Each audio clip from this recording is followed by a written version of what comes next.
Өлеңген өмүрлөр жылаңач аскалардын этегинде көк деңизди тиктеп 4 кыргыз эркек жана 2 аял муумга батып унчукпай турушту.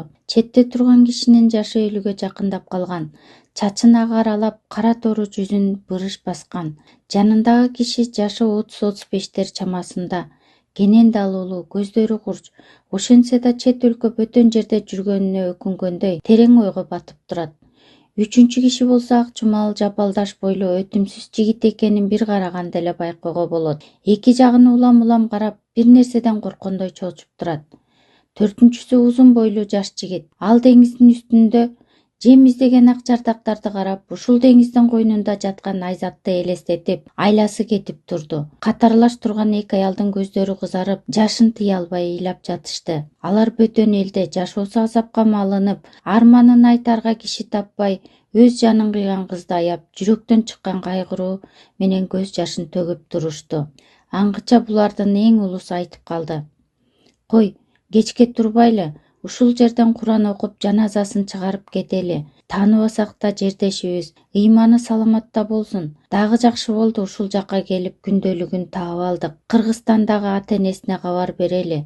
Бирок айтпагыла" деп жазыптыр. Кантип айтпай коебуз, баары бир айтыш керек. Кыз жаштык кылып ата-энесин аяп жазган окшойт. Баары жерге отуруп түштүк Кореянын шарпылдаган деңиз жээгинде тагдырдын оор чеңгелинен чыга албай деңизге бой таштаган 23 жаштагы кыргыз кызга Куран окуп жатышты.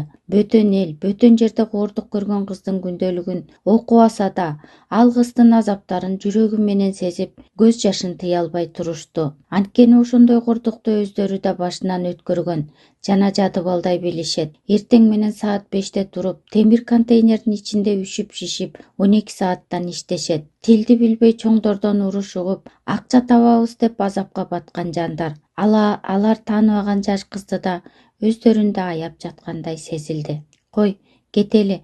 Азыр текшерүү жүрүп жатат" деп Мурат байке унаа тарапты көздөй басты. Жолдо бара жатып ал Айзаттын күндөлүгүн Аргенге тапшырды. Ата-энесине өз жанын кыйды дебей кырсыктады деп угузуш керек. Сөөгүн ушул жактан койдук деп коелу.